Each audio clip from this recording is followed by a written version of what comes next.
Bismillahirrahmanirrahim. Alhamdulillahi rabbil alamin. Wassalatu wassalamu ala asyrafil anbiya'i wal mursalin Muhammadin wa ala alihi wa sahbihi ajma'in. Amma ba'd. Para jamaah, kaum muslimin dan muslimat, para pekerja, para pegawai, para mahasiswa, para pelajar yang semoga disayangi dan dirahmati oleh Allah Jalla Jalaluh. Assalamualaikum warahmatullahi wabarakatuh. Alhamdulillah, segala puja dan puji kepada Allah. Salawat dan salam kepada suri teladan kita Nabi Muhammad sallallahu alaihi wasallam. Para jamaah sekalian, di waktu maghrib yang penuh berkah ini dan di masjid yang Masya Allah penuh berkah juga, insya Allah kita akan sharing dan kita akan bedah buku saku yang saya tulis, yang mungkin judulnya ini sebenarnya kita sangat butuh ya, untuk memahaminya. Manajemen waktu, belajar agama. Ada tulisan tambahan tapi bagi pelajar, mahasiswa, pekerja. Waktu saya bahas buku ini ada yang protes, Pak Ustadz satu kurang, ibu rumah tangga nggak ada. Nanti deh susulan, nggak ada ibu rumah tangga ya.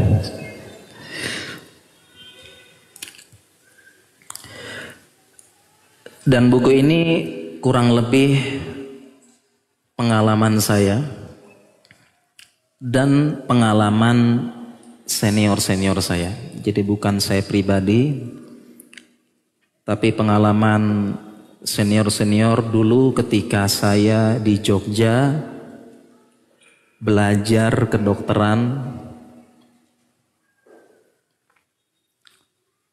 yang katanya belajar kedokteran itu siap-siap jadi kutu buku. Anak kedokteran dulu katanya dulu ya, anak kedokteran itu terkenal introvert, pendiam, kutu buku, kacamata tebal plus mukanya culun. Saking belajar terus.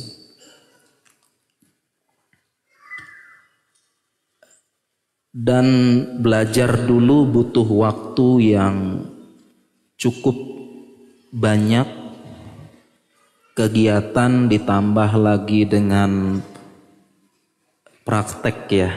Sudah tahu namanya koas. Praktek di rumah sakit, jaga malam, begadang dan sebagainya. Dan buku saku yang saya tulis ini adalah pengalaman saya dan senior-senior saya, karena di Jogja saya punya senior-senior yang juga mereka mahasiswa, mereka belajar bahasa Arab, mereka belajar ilmu-ilmu usul dalam agama yang penting, usul tafsir, usul fikih, qawaidul fikih, dan ditambah lagi dengan praktek para ulama kita mengenai cara mereka membagi waktu.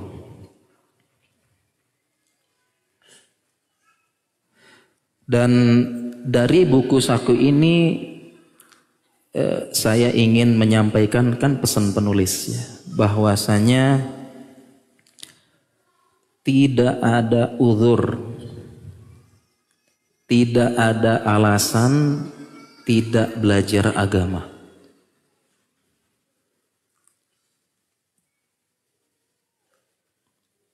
Semua kita bisa, insya Allah.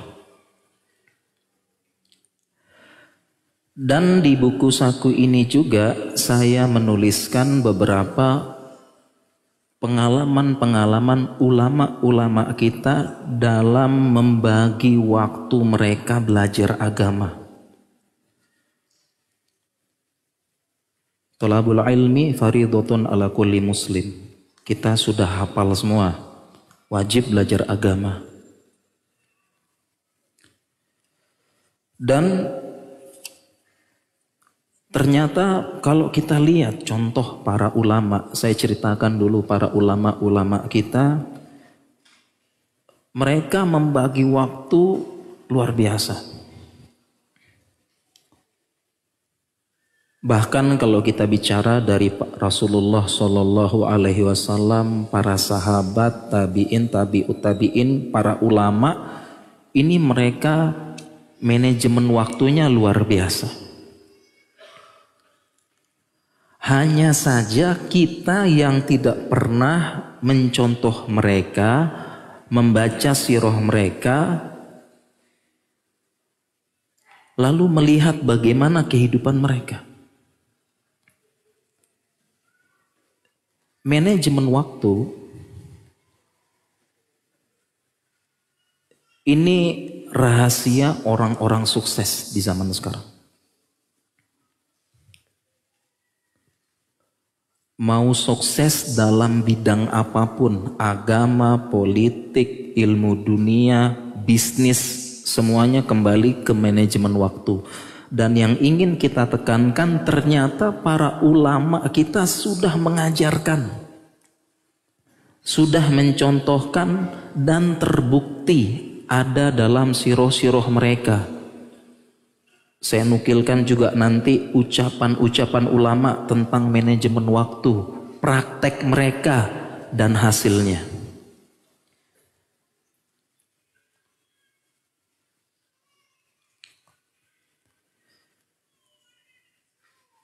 Kita bicara manajemen waktu, sepakat semuanya. Ini rahasia sukses orang-orang hebat, rahasia sukses orang-orang besar. Manajemen waktu, apapun itu.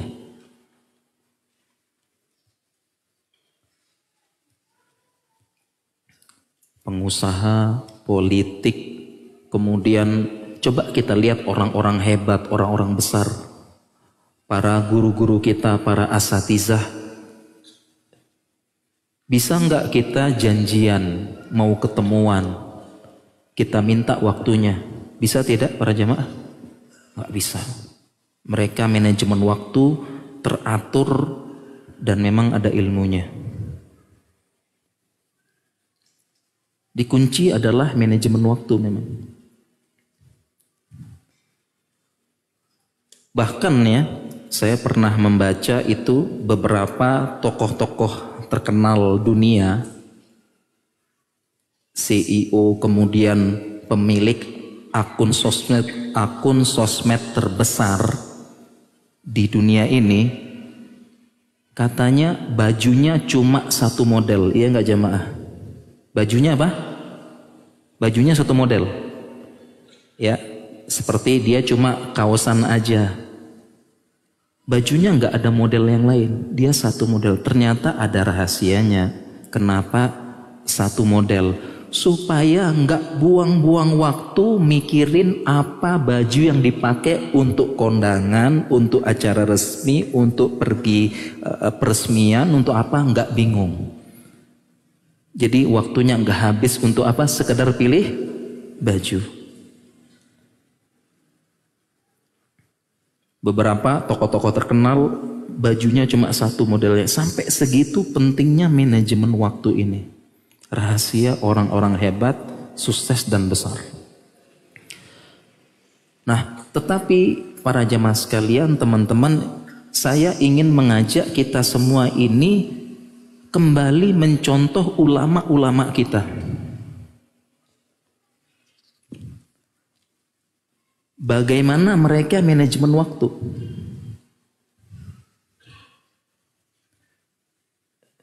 Sebagian kita kan kalau misalnya manajemen waktu, manajemen organisasi, manajemen kepribadian, manajemen emosi. Kita berpikirnya motivator dari barat, motivator dari ini. Kemudian kata-kata mutiara, filsuf ini, filsuf ini. Sebenarnya enggak terlarang, asalkan tidak bertentangan dengan agama. Tetapi kalau memang dalam agama kita ada, ulama kita ada, kenapa kita enggak kembali ke agama dan para ulama kita? Lebih selamat, lebih terbukti. Kenapa enggak kembali? Nah, di buku ini saya nukil sedikit rahasia para ulama. Jadi kurang lebih di buku ini nih rahasia para ulama. Membagi waktu mereka dalam hal apapun. Ada buktinya. Bahkan para ulama kita bukan hanya belajar agama. Ada yang pedagang besar, ada yang kesatria, ada juga yang dia dulunya budak. Tidak jarang beberapa ulama kita dulu itu adalah mantan budak dulu. Kebayang nggak? Dia budak bagi waktu nuntut ilmu. Beberapa ulama terkedar, mohon maaf ya, bukan pegawai, bukan pembantu, budak. Gimana coba cara bagi waktunya dia? Jadi ulama besar.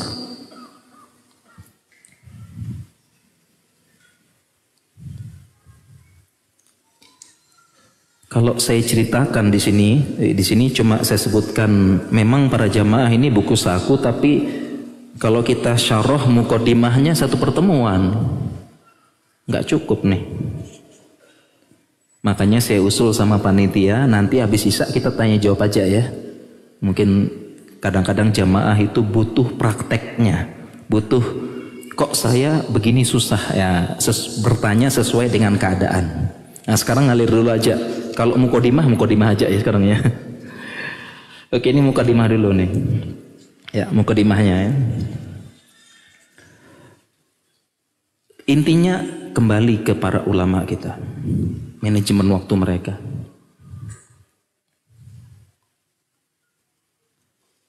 Contoh, singkat aja. Imam Abu Hanifah. Siapa nggak kenal? Siapa tidak kenal dengan Imam Abu Hanifah? Imam mazhab.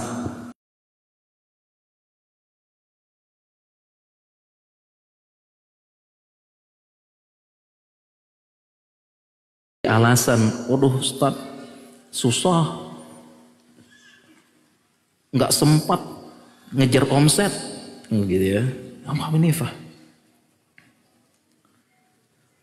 Beberapa ulama lagi, tadi udah mantan budak ya, itu nggak bisa kebayang, saya pun nggak bayang dulu budak sambil belajar agama tuh gimana tuh. Beberapa ulama lagi di zaman dulu, mereka juga kesatria. Waktu mereka diselingi dengan jihad. Sekarang kebayang nggak belajar agama sambil jihad? Kadang-kadang jihad, kadang-kadang belajar agama, kebayang nggak? Suasana nggak aman di medan peperangan, kita suasana mencekam, urusannya nyawa, belajar agama. Suasana lagi nggak aman, mereka belajar agama plus jihad, perang, diserang juga. Kisah ini terlalu banyak, Ibnu Taimiyah dan yang lain-lain. Panggilan jihad sambil itu nggak kebayang bagaimana keadaan perang tetap ngaji, belum lagi dapat tantangan, diancam, dibunuh, siap-siap diserang, tapi tetap ngaji, tetap ini. Kebayang nggak?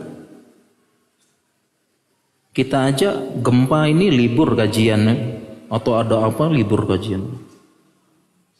Manajemen waktu, bukan hanya manajemen waktu, manajemen emosi. Haus, panas, terik. Terlebih di zaman dulu, gurun pasirnya banyak singanya. Kalau sekarang mungkin jarang, dulu bener. Makanya kalau kita haji, kan ada daerah namanya Namiroh. Ya, paham insya Allah yang sudah pernah haji ya. Namiroh asal katanya namer, harimau, macan. Karena di situ banyak ini. Jadi di tengah padang pasir ketemu singa, ketemu harimau, kemana lari? Kalau nggak ngelawan.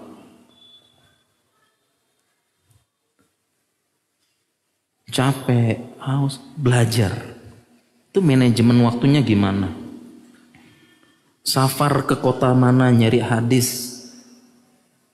Nggak kayak kita nginep di hotel, ada daurah di Bandung, disediain penginapan, makan 24 jam, snacknya, makan 3 kali sehari snack. Duduk manis mencatat, kalau ngantuk nanti ada rekaman, ya kalau nggak datang nanti tanpa diundang datang resume kajian. Iya, itu nggak usah diundang tuh, nggak usah diminta, datang sendiri resume kajiannya datang. Kayaknya ini salah satu nikmat sekaligus ujian. Katanya Imam Malik, al ilmu in al ilmu yu'ta walayati. Ilmu itu didatangi bukan mendatangi.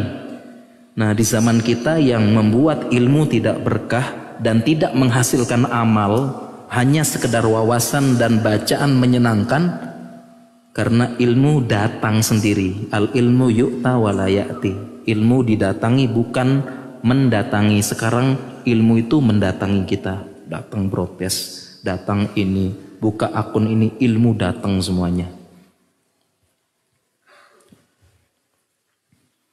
Gak kebayang ulama zaman dulu, mereka bagi waktu.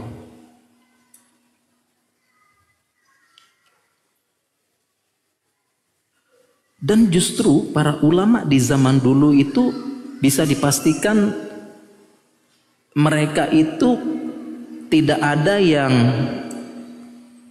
fokus dakwah tok. Pasti mereka kerja. Sekarang aja kita kan ada pondok, ada ma'had, para penuntut ilmu dikasih, para penuntut ilmu tinggal datang ke jamiah, ada beasiswa, datang duduk manis belajar. Para ulama enggak. Para ulama di zaman dulu mayoritasnya seperti kita, pekerja, nyari uang, nuntut ilmu. Kalau sekarang kan memang perubahan zaman ya, dapat gaji dari pondok, penuntut ilmunya dapat beasiswa. Zaman dulu para ulama nggak ada. Jadi potret atau gambaran para ulama zaman dulu mirip seperti kita, nyari uang, belajar juga. Ada yang penjahit, ada yang tukang ngangkat-ngangkat di pasar, ada yang jualan ala kadarnya, ada yang apa, persis seperti kita ulama dulu. Nggak ada yang, mayoritas nggak ada yang dapat gaji, pasti kerja kayak kita persis.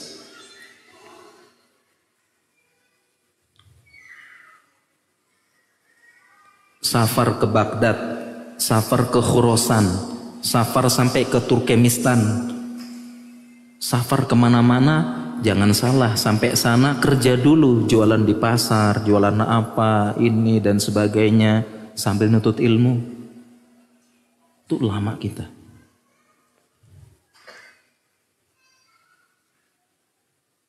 Jadi ini yang pengen yang kita tekankan, teman-teman sekalian para jamaah. Ulama dulu persis seperti kita semua ini, kerja semuanya, sambil kerja sambil nutut ilmu. Nggak ada yang ulama zaman dulu dapat beasiswa seperti ini, dapat gaji, nggak. Jadi persis.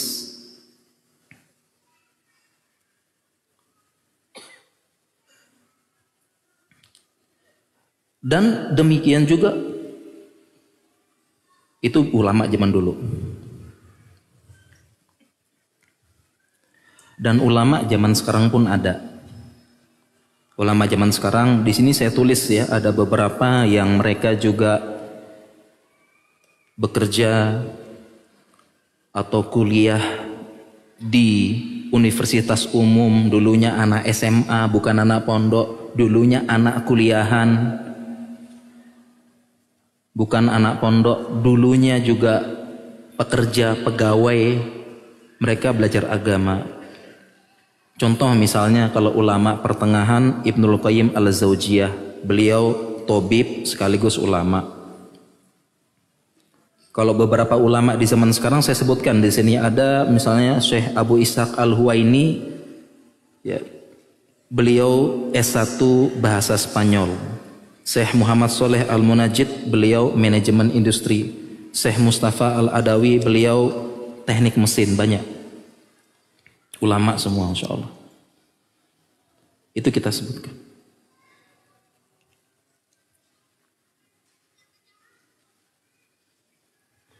Jadi tidak ada uzur, sibuk, nggak ada waktu, sedang kejar omset, sedang ujian akhir, sedang ini nggak ada sebenarnya.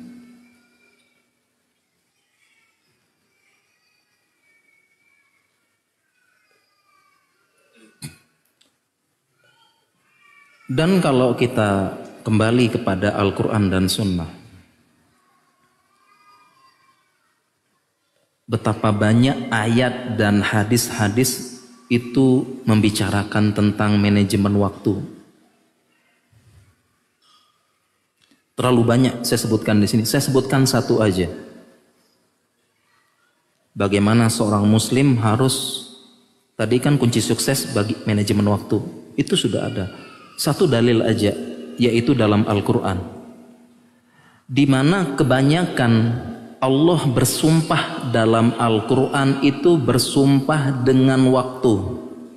Wal asr, wal lail, wad duha, wasyamsi wad duhaha, wal fajr, walayalin ashr.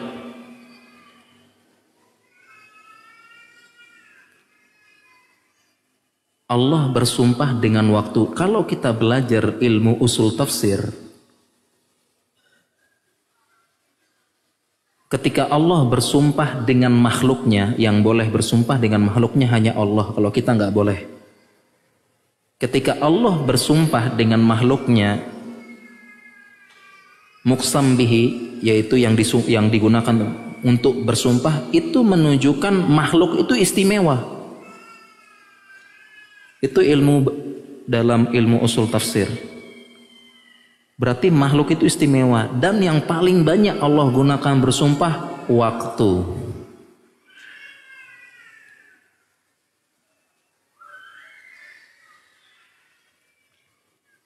Paling banyak Allah bersumpah. Sehingga kalau kita ingin sukses, ingin berhasil, perhatikan waktu.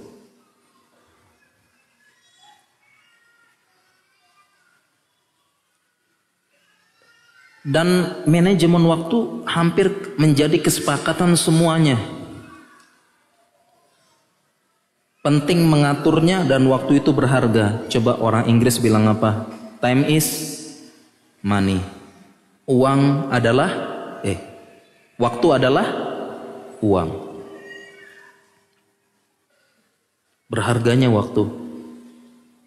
Dengan kita mengetahui waktu itu berharga dan kita bisa manajemen, akan berhasil dalam semua hal, termasuk belajar agama.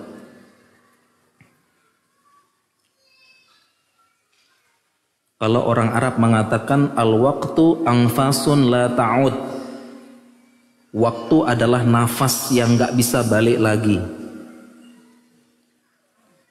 Kita bicara dalil banyak. Nikmatani maghbudun fihima katsirum minan nas, as-sihhatu wal faragh. Dua nikmat yang paling sering dilalaikan manusia, kesehatan dan waktu luang.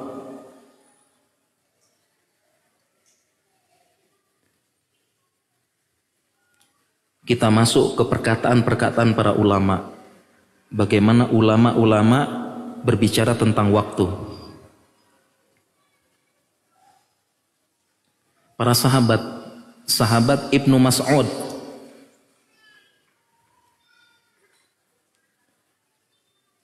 beliau menyesal kalau waktunya terbuang sia-sia. Ini prinsip satunya. Beliau mengatakan, ma nadimtu ala syai'in nadami ala yawmin gharabat syamsuhu wa naqasa fihi ajali wa lam yazid fihi amali. Katanya Ibnu Mas'ud, saya tidak pernah menyesal. Saya pasti menyesal kalau waktu berjalan, matahari sudah tenggelam, umurku berkurang, saya nggak punya tambahan amal. Satu prinsip yang diajarkan dari perkataan para salaf kita, harus ada perasaan menyesal kalau waktu terbuang sia-sia, nggak bertambah kebaikan. Ini satu prinsip. Saya ulangi, harus ada perasaan menyesal kalau waktu itu berlalu sia-sia, nggak ada tambahan kebaikan baik diri kita maupun orang lain. Harus ada perasaan menyesal, nggak boleh santai-santai, tenang seolah tidak terjadi apa-apa. Contoh,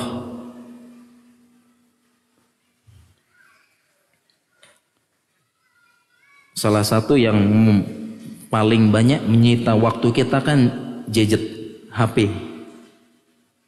Semua mengakui, termasuk saya juga. Kadang-kadang scroll, kasihkan ya. 15 menit lagi scroll, 30 menit lagi Ini hampir terkena semua orang. Saya pun kena. Saya ngakui saya juga kena. Buka grup WhatsApp, baca, ada link nih. Klik link, baca lagi. Saya kena. Tetapi yang paling penting adalah setelah berlalu harus ada perasaan menyesal. Ini nggak boleh terulang lagi. Habis waktu scroll, nggak ada faedah ikutin berita ini. Sejak dari dulu sampai sekarang betapa banyak berita-berita hangat viral, persidangan ini, pembunuhan ini, gini-gini, nggak ada manfaat sampai sekarang. Perselingkuhan, pembunuhan, berantai begini, dulu kan beritanya tiap hari. Sejak dulu kala sampai sekarang nggak ada manfaat. Itu nggak bisa dihindari. Tapi yang penting katanya Ibnu Mas'ud ini harus ada perasaan menyesal. Aduh, 1 jam berlalu scroll, besok nggak ngulangin lagi. Minimal ada perasaan bersalah yang membuat kita punya tekad, besok jangan terulang, besok minimal kurang, jangan lagi, jangan lama-lama. Nah itu yang penting katanya Ibnu Mas'ud. Jadi jangan sudah lewat 3 jam scroll, apalagi semalaman gitu ya, scroll gitu terus. Lihat, jam 1 terus ya. Makanya banyak, dok saya kok insomnia dok ya. Saya bilang HP-nya coba taruh di kamar mandi, taruh di loteng. Insomnia dok, nggak bisa tidur, itu HP di misalnya tidur ntar. Nah setelah itu perasaan menyesal. Jangan, udah nggak ada perasaan bersalah itu. Perkataan ulama lagi tentang manajemen waktu. Hasan al-Basri, seorang tabi'in mengatakan, adraktu aqwaman kana ahaduhum asyahu ala umrihi minhu ala dirhamihi.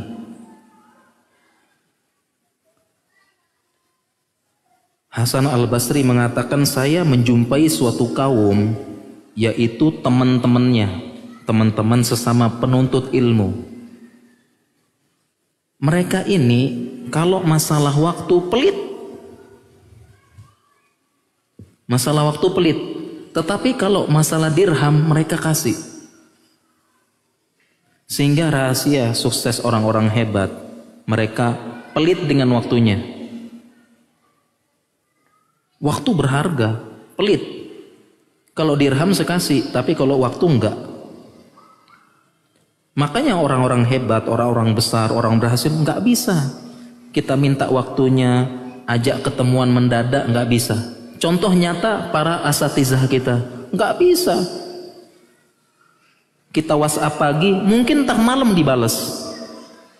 Sibuk, waktunya pelit, atau enggak dibales-bales malah ya. Waktunya enggak kayak kita. Ya, standby terus, online terus ya. Teman bales, baru typing dia sudah balas. Ada apa bro? Itu baru typing. Karena saking online-nya terus gitu loh. Waktu berharga. Ini perkataan ulama. Jadi kunci orang sukses, pelit sama waktu. Kenapa pelit sama waktunya? Karena dia banyak kegiatan-kegiatan yang lebih penting.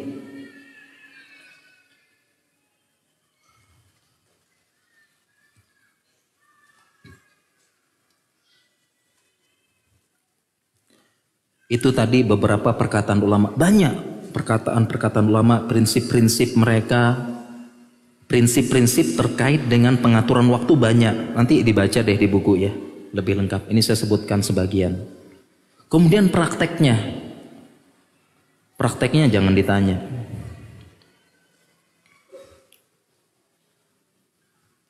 Bagaimana mereka bagi waktu. Yang itu prakteknya itu terlihat dari karya-karya mereka. Meskipun safar nuntut ilmu capek, keluar kitab, muncul buku. Waktunya efektif. Psikologi modern mengatakan bagaimana mengefektifkan waktu. Kalau ulama sudah ada ilmu zaman dulu, namanya keberkahan waktu. Kalau sekarang kan gimana waktu efektif plus produktif kan gitu ya. Di mana-mana motivator-motivator, para coach, training, pelatihan, bagaimana mengefektifkan waktu plus produktif. Ulama zaman dulu sudah ada, namanya keberkahan waktu. Umur mereka berkah, waktu mereka berkah.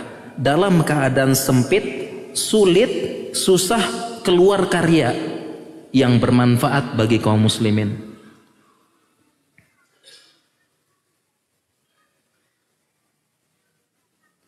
Contoh banyak banget ya. Saya nggak bisa ceritainnya bagaimana ulama safar, capek, susah. Di tengah jalan, panas, susah, hafalin hadis, murojaah. Di tengah padang pasir menulis hadis. Di sela-sela angkat-angkat sampai di kota A nggak punya kerjaan, ke pasar. Jadi kuli, di tengah kuli nulis nahan lapar, hadir. Para ulama kita. Jangan kebayang sampai kota A, Baghdad, kota besar zaman dulu, kemudian di sana ada beasiswa, ada yang samperin, silahkan belajar. Enggak. Kuli, ada yang sebagian jadi kuli, jadi abdi, sela-sela jadi kuli, belajar hafal hadis, Masya Allah. Namanya keberkahan waktu. Waktunya berkah, Masya Allah.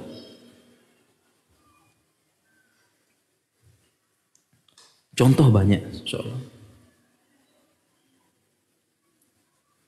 Kita cukupkan perkataan ulama, contoh-contoh. Kita lanjut, ini nggak habis-habis nanti jamaah ya. Ntar baca aja.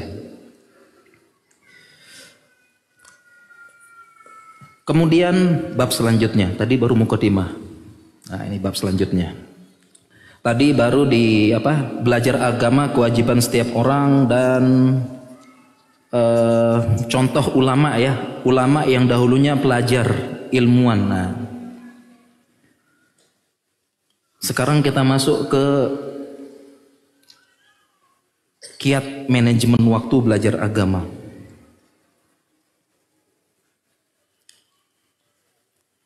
Di situ ada poin-poin, ya ada poin-poin yang saya tulis.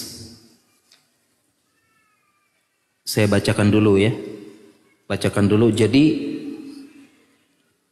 manajemen waktu belajar agama kita, poin yang pertama, belajar dengan guru yang bisa memotivasi dan mencontohkan. Jadi penting pilih guru. Cari guru yang bisa memotivasi dan mencontohkan. Ini ada penjelasannya lagi. Jadi guru itu bukan sekedar ilmunya kita ambil, tapi akhlaknya, adabnya, dan semangatnya. Sangat berpengaruh. Yang kedua, menyadari bahwasanya waktu itu sangat berharga. Kiat ketiga, menyibukkan diri dengan hal positif dan bermanfaat. Kita sibukkan. Poin keempat, membuat rencana masa depan dan menyusun target serta program. Penting. Poin kelima, amalan sedikit tetapi terus menerus. Jadi gambarannya itu kalau ngaji itu lebih baik sekali sepekan tapi istiqomah, daripada yang ya sekarang rame besok hilang. Yang keenam, istiqomah dalam belajar agama. Yang ketujuh, gunakan golden time belajar agama. Nah ini juga ada penjelasan ulamanya. Cara mereka belajar agama. Contohnya kalau subuh untuk menghafal, kemudian kalau duha untuk pelajaran-pelajaran berat, kalau siang itu pelajaran ringan seperti sirah dan sebagainya. Itu sudah ada ulama jelasin. Kemudian belajar agama dari dasar, penting juga. Kemudian mengikuti program belajar agama, ada program-program diikuti. Kemudian ada waktu untuk muhasabah dan evaluasi. Kemudian poin selanjutnya, mencari teman dan lingkungan yang baik. Ini penting. Kalau ngaji cari teman belajar bareng. Kalau bisa teman berangkat bareng. Kalau bisa teman berangkat bareng. Kemudian menyadari semakin tinggi cita-cita, semakin sedikit waktu untuk main-main dan bersantai. Dan yang terakhir, kurangi dan kontrol diri bermain HP dan sosial media. Ini setiap bab nggak bisa kita jelaskan jamaah. Nggak bisa kita jelaskan semua. Nah, tetapi dari kiat-kiat yang kita sebutkan tadi ada kiat paling utama.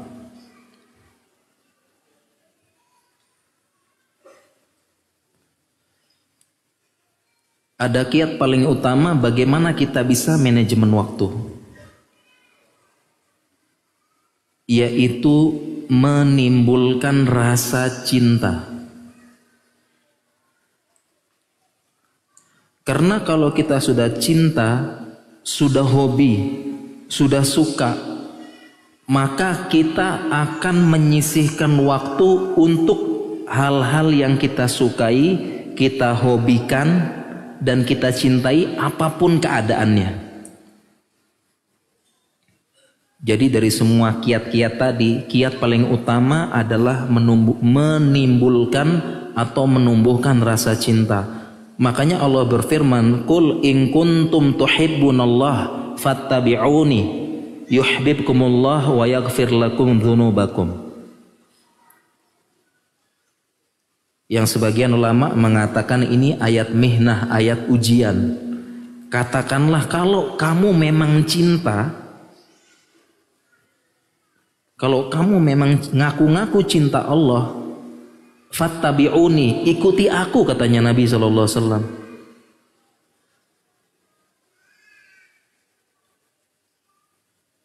Bagaimana cara mengikuti Nabi? Belajar, nuntut ilmu. Belajar sunnahnya, belajar syariatnya. Itu maksud ayat ini. Jadi seolah-olah kalau kamu ngaku cinta Allah, belajar agama gitu loh.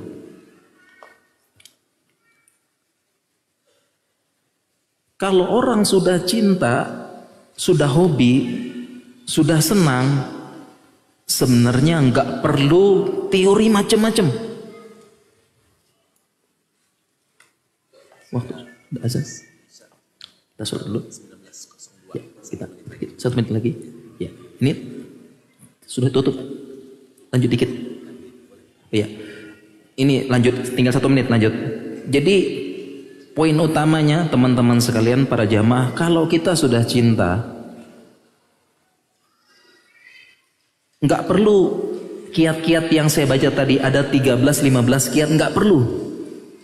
Kalau sudah cinta akan mengatur diri sendiri, berusaha meraih apa yang dicintai. Sekarang begini pertanyaannya, dulu ada mahasiswa, ini mahasiswa ya, ada nggak mahasiswa yang sekolahnya tamat tapi game Dotanya juga tamat? Nah itu ya, ada nggak? Mahasiswa tamat, game Dota tamat, ada nggak? Ada. Sesibuk apapun dia kuliah, karena dia cinta sama ngegame, dia bisa atur waktu. Ya nggak? Nggak usah baca ini dia nggak usah baca manajemen waktu untuk bisa ngatur waktu kuliah plus bagi waktu dengan Dotanya, gamenya. Iya nggak? Ya. Jadi nggak usah teori-teori gitu. Begitu juga misalnya ada orang hobi main bola, hobi main futsal, hobi bulu tangkis, hobi goes.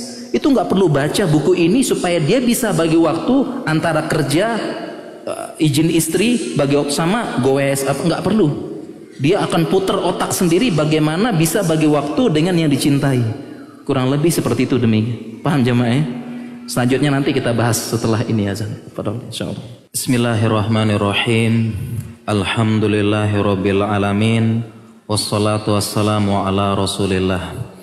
Baik para jamaah sekalian, teman-teman kaum muslimin dan muslimat, kita lanjutkan sedikit materi kita. Sebelum mungkin kita nanti tanya jawab ya, lebih efektif sepertinya dan lebih aplikatif, tapi saya lanjutkan sedikit aja poin-poin penting ya. Kalau ngomong penting semua mah penting ya. Oke, tadi kita sampai mana para jamaah sekalian? Sampai ayat in kuntum tuhibbunallah fattabi'uni. Kalau kalian ngaku-ngaku cinta Allah, ikuti aku. Dan tidak ada cara lain, tidak bukan mengikuti Nabi Sallallahu Alaihi Wasallam dengan belajar agama. Seolah-olah bukti cinta kalian itu belajar agama. Jangan sekedar klaim. Belajar agama, belajar sunnah, hadiri majelis ilmu. Dan kekuatan cinta dan mahabbah inilah yang menyebabkan seseorang bisa ngatur waktu. Jadi itu poinnya. Bagaimana dia bisa bagi waktu? Contoh tadi ya, suka ngegame. Dia bagaimanapun keadaannya, nggak perlu baca buku ini, nggak perlu pakai tips 1, tips 2, tips 3, dia udah bisa bagi waktu. Dia akan puter otak, puter pikiran, entah bagaimana caranya dia bisa memperoleh apa yang dia cintai, dia hobi, dia suka. Kalau sudah cinta, udah dia putar otak sendiri nanti. Makanya poin utamanya cinta dulu sama agama dan suka ngaji. Itu poin pentingnya. Saya pernah ada kasus, besoknya ujian skripsi. Kalau ujian skripsi gimana? Siap-siap dibantai ya. Sayang sekali jam 2-nya final Piala Dunia. Jam berapa? Jam 2. Jam 1-nya udah heboh pasti ya. Dan dia hobi sekali sama bola.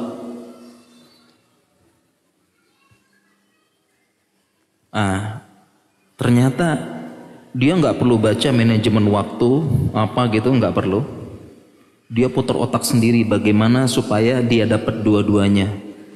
Dia dapat yang dicintai. Ternyata bagaimana dia habis isya minum obat tidur. Supaya jadi jauh-jauh sebelumnya udah belajar. Dia belajarnya dari pagi sampai siang, dia atur waktunya. Habis isya dia minum obat, entah obat tidur ya kalau kita CTM-nya secara kedokteran ya. Dia minum obat ya.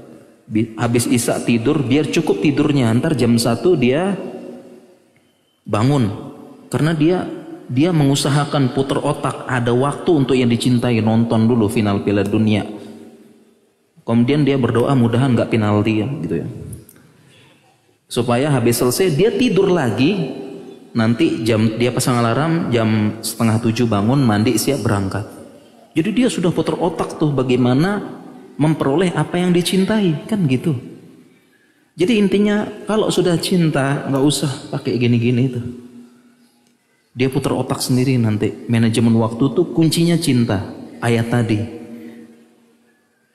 Nah sehingga mafhum mukhalafahnya kebalikannya. Kalau nggak cinta, nggak ada waktu. Sama tadi, hobi goes. Dia pasti atur waktu, entah bagaimana caranya bisa goes, bisa ini. Dia atur waktunya, 3 kali sehari ada. Dan mafhum mukhalafahnya, maksudnya kalau dalam ilmu usul fikih, pemahaman terbaliknya, kalau nggak cinta, nggak ada waktu. Sehingga jawaban sebagian kita ketika disuruh ngaji, belajar agama, maaf sibuk, maaf sedang ujian, maaf sedang ngejar omset, maaf. Ini semua adalah jawaban diplomatis dari saya nggak cinta, nggak suka gitu, iya kan? Itu semua sibuk, nggak sempat belajar agama sekali, sibuk, capek, lelah, sedang ini. Jawaban diplomatis dari saya memang nggak suka. Sebenarnya itu jawaban dari nggak mau belajar agama. Dan pemahamannya lagi kalau nggak belajar agama tidak cinta Allah atau minimal kecintaannya kurang. Kalau sampai tahap nggak mau sama sekali benar-benar nggak cinta Allah kan gitu.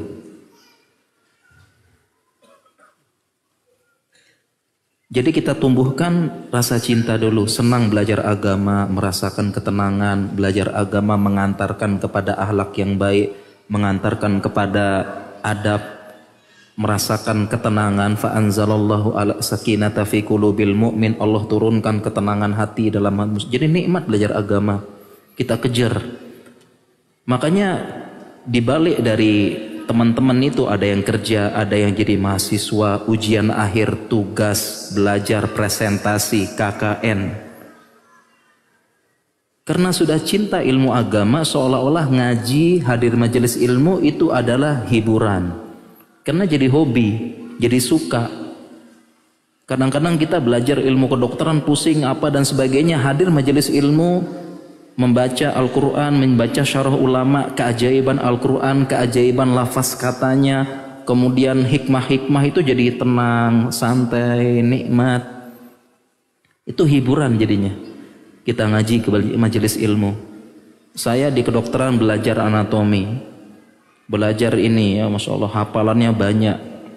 Saya ingat dulu belajar anatomi, itu tulang kita itu setiap ruas-ruasnya itu ada istilah anatominya.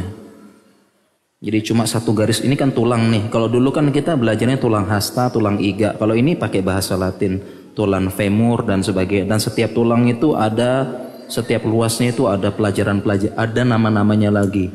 Saya ingat di kaki itu ada satu ruas di tulang, ada saluran kecil. Nama salurannya sulcus tendinous musculis flexuris hallucis longi. Jangan diaminkan, ya.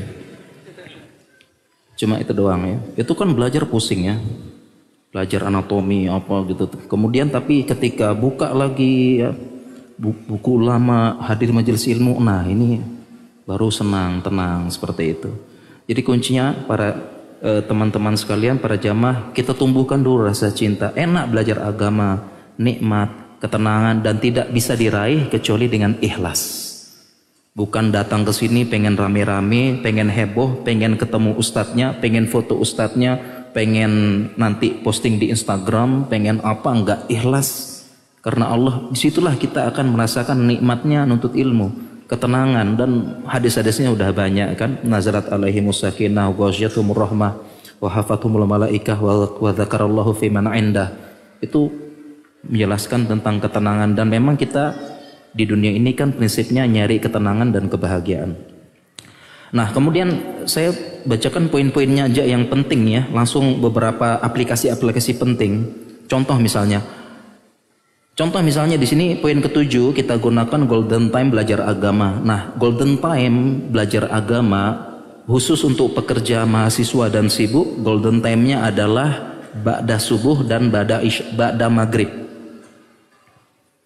Itu waktu terbaik belajar agama untuk para pelajar dan pekerja. Kapan? Ba'da subuh dan ba'da maghrib. Dulu kita waktu kita zaman kuliah dulu, zaman belajar agama, ba'da subuh dan ba'da maghrib itu full. Ba'da subuh kita gunakan belajar bahasa Arab dan setor hafalan. Ba'da maghrib kita belajar fikih, usul fikih dan sebagainya. Jadi dulu kalau saya pribadi sama teman-teman di Jogja, dulu ba'da subuh, ba'da maghrib full belajar dulu. Belajar.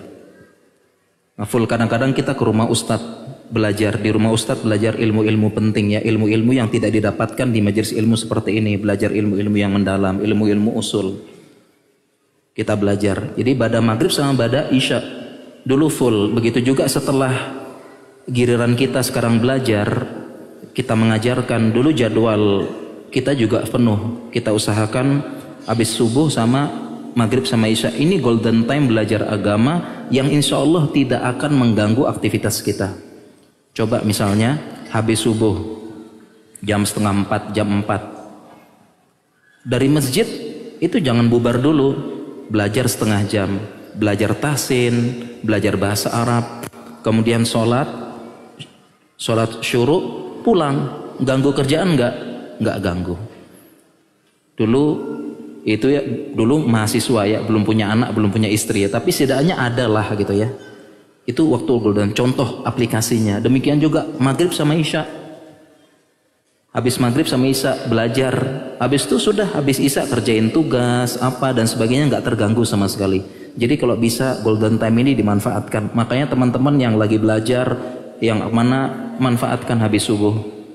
Ya, di rumah misalnya, di masjid rumah, coba ada ustadz ada apa, habis subuh itu jangan langsung pulang, belajar sampai syuruk, baru sholat, pulang, ngantor deh, ngantor kuliah apa dan sebagainya. Bahkan dulu sebagian kita dulu teman-teman saking cintanya dengan ilmu agama, dulu kita mulazamah ke rumah ustadz setiap ba'da subuh ya. Dulu ada kadang-kadang ada jadwal kuliah jam 7, itu nggak jadi penghalang. Habis subuh mandi, bawa tas pakai baju kuliah, pakai sepatu ke rumah ustadz, belajar mulazamah. Kemudian jam 7 kurang 15 izin berangkat ke kampus. Itu karena cinta, bisa ngatur waktu. Itu contoh. Maghrib kita full belajar, hari ini belajar ini, sehingga kalau nggak bisa tiap subuh, tiap maghrib, minimal ada. Demikian juga contoh aplikasi nyatanya, misalnya sibuk Ustadz ngantor dari pagi sampai jam 5. Coba sekali-sekali izin dari jam 5 tersebut, nggak pulang ke rumah, tapi dari jam 5 langsung mampir ke masjid. Dari kantor jam 5 langsung ke masjid, ngaji dari maghrib sampai isya pulang ke rumah, udah ketemu sama keluarga, ngobrol sama istri, ngobrol sama anak, nggak terganggu. Jadi waktu golden time khususnya di zaman kita ini, manfaatkan habis subuh dan habis isya. Kalau habis subuh mungkin di masjid perumahan, datangkan ustadz apa, belajar tahsin, belajar bahasa Arab, insya Allah nggak akan mengganggu sampai syuruk. Ba'da maghrib juga demikian, itu contoh ya. Kemudian yang contoh lagi ini langsung aplikasi aja ya. Contohnya lagi misalnya kita sibukkan dengan hal-hal positif. Ibnul Qayyim al-Jauziyah membuat kaedah istimewa, kaedah emas. Beliau mengatakan wa nafsuka in ashghaltaha bil haq wa illa ashghalatka bil batil. Beliau mengatakan sesungguhnya yang namanya jiwa, kalau kita tidak sibukkan dengan kebaikan, pasti disibukkan dengan batil. Ini kaedah waktu. Jadi jiwa kita dan waktu kalau tidak disibukkan dengan kebaikan, pasti dengan keburukan. Itu udah jadi kaedah. Nggak ada yang tengah-tengah. Contoh nyata misalnya jamaah, kalau maghrib tadi, kalau hari ini kita nggak di masjid ini, kita ngapain? Contoh dari kaidah ini, perkataan ini, kalau sekarang kita nggak di masjid ini ngapain kita? Di rumah pasti kan main apa dan sebagainya gitu ya. Jadi namanya jiwa kalau nggak disibukkan dengan kegiatan positif pasti negatif, batil gitu. Main-main apa dan sebagainya. Oleh karena itu salah satu bentuk manajemen, kadang kita perlu paksakan. Kita paksakan untuk belajar agama, dan salah satu cara memaksakannya, aplikatifnya lagi, ikuti program belajar agama baik offline maupun online. Dan sekarang nggak ada alasan, offline ada, online ada. Paksakan sesuai dengan kaedahnya Ibnul Qayyim tadi. Paksakan, pokoknya bahasanya nekat ikut dulu. Bilang aduh gimana nanti ya, kayaknya sibuk, kayaknya nggak cukup, gimana bagi waktunya, daftar dulu. Paksakan. Ingat ucapan Ibnul Qayyim tadi, ada program bahasa Arab online, ada program bahasa Arab ini. Program-program itu memang program itu dibuat supaya terstruktur. Nekat dulu, daftar dulu pokoknya, nanti mikir waktunya. Daftar dulu program-program tersebut. Begitu juga ibu-ibu, gimana nih mikir ntar ngurus anak, ngurus ini, kalau nangis gimana, kalau ikut dulu, daftar dulu, nekat dulu. Sebagaimana istri saya juga sedang pegang anak, daftar dulu ya, dia ikut program online, ikut, pokoknya daftar dulu. Dan akhirnya bisa, akhirnya bisa, dia ikut. Nggak kebayang dulu dia nggak kebayang bagaimana caranya bisa ikut program ini sambil ngurus anak, tapi ikut dulu, daftar dulu. Pas dia daftar, ternyata dia prioritaskan, dia atur dulu begini, dia masak pagi begini, nanti malam bisa ikut. Kemudian komunikasi sama suaminya bantu pegang anak. Kalau terpaksa pun akhirnya izin sama kelasnya, Mbak malam ini anak lagi rewel, bisa nggak ikut? Nggak bisa, nanti tolong kirim rekamannya, kirim. Akhirnya setelah ikut kebayang ternyata bisa. Makanya tadi penting nekat dulu jamaah, nekat dulu, pokoknya ikut dulu. Masalah nggak bisa kan nggak kebayang tuh, ikut dulu pokoknya. Ya ingat ya, nekat. Contoh aplikasi yang lain lagi. Contohnya adalah di sini saya sebutkan ikut membuat rencana masa depan serta susun target dan program. Nah, contohnya tadi, aplikasi yang tadi ini adalah kita ngikut ya. Contoh misalnya ada program hafalan, store hafalan online. Iya kan? Ada contoh program store hafalan online. Atau bahasa Arab deh. Ada program bahasa Arab, nekat aja ikut. Ya walaupun kebanyakan pengalaman kita belajar dan mengajarkan kalau bahasa Arab itu banyak yang kena namanya muntaber. Penyakit muntaber, belajar bahasa Arab, mundur tanpa berita, kena muntaber. Ya mana ini? Kok tinggal yang daftar pertama satu kelas 30, ya 5 pertemuan, 6 pertemuan, ya setelah itu loh kok tinggal 2, mana semuanya kena muntaber Ustaz, mundur tanpa berita. Ikut aja, misalnya ada program ya, contoh ya, ada program, ada apa, ikut dulu, daftar dulu. Contoh misalnya ada program hafalan juz 30, bukan 30 juz ya, juz 30. Ikut pertemuan pertama, kedua, ketiga ikut, kemudian tiba-tiba akhirnya mundur. Entah kenapa, bisa jadi mundurnya futur, bosen, males, atau mundurnya benar-benar sibuk. Nah, orang yang ikut program tadi dan bisa menghafal beberapa ayat jauh lebih baik daripada orang yang gak ikut sama sekali. Paham jemaah? Paham ya? Jadi orang yang ikut tadi sempat menghafal 5 ayat, 10 ayat, kemudian mundur, ini jauh lebih baik daripada yang gak pernah ikut sama sekali, gak nekat. Minimal orang ini kalau niatnya ikhlas dapat pahala. Dapat pahala. Jadi sekali lagi, ada Ustadz, saya udah ikut bahasa Arab, tapi nggak berhasil Ustadz. entah itu pusing, capek ya. Apalagi ngapal wazan, fa'ala yaf'alu fa'alan lupa gitu ya. Fa'ala la yufa'lilu, lupa lagi gitu ya gitu. Yang belajar sorof paham ya. Itu yang pernah ikut kemudian belajar, pernah ngaji, jauh lebih baik daripada yang nggak pernah sama sekali. Jadi pernah. Makanya salah satu manajemennya itu ikut dulu program-program ngaji, mahat apa. Kalau kita di Jogja ada mahat ilmi, sama ada yang lulus, ada yang juga nggak lanjut. Kita katakan orang yang ikut kemudian di tengah jalan mundur baik karena malas, karena futur, jauh lebih baik daripada yang nggak ikut sama sekali. Jauh lebih baik. Orang yang ikut bahasa Arab 1-2 pertemuan mundur karena pusing, karena apa, ribet, jauh lebih baik daripada nggak pernah sama sekali. Setidaknya dia punya jawaban hujah di depan Allah nanti. Kalau di sidang di depan Allah dia punya hujah. Ya Allah, saya pernah punya niat belajar bahasa Arab, belajar Al-Quran untuk memahami kalammu ya Allah. Dia punya jawaban setidaknya daripada nggak sama sekali. Yang ikut program, ya ikut program hafalan online, setoran hadis, arba'in apa dan sebagainya, hafal 1, 2, 3 hadis, mundur, capek, futur, malas, atau pernah hafal kemudian lupa, jauh lebih baik daripada nggak pernah sama sekali.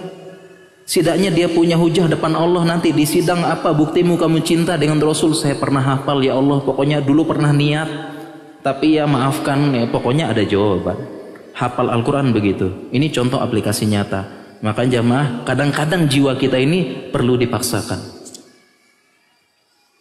Kita dipaksakan, nekat perlu, daftar dulu aja, ikut dulu pokoknya. Panggil ustadz kita punya acara, saya pengen belajar tahsin, memperbaiki makharijul huruf. Ustadz kalau bisa datang di masjid kita, mungkin tiap subuh Ustadz. Tiap subuh, jadi kita habis sholat subuh kita belajar sampai syuruk. Habis syuruk, kemudian kita sholat, pulang ke rumah ngantor, kuliah, kerja, buka lapak, buka toko. Lumayan. Panggil ustadz. Masalah nanti sudah jalan kemudian gagal, hilang pesertanya, urusan nanti. Jauh lebih baik daripada enggak. Ini contoh aplikasi nyata, seperti itu. Ya, kemudian ini juga yang tidak kalah penting juga, kita belajar agama dari hal-hal yang dasar. Penting juga. Makanya ada kaedahnya, man hurimal usul hurimal wusul.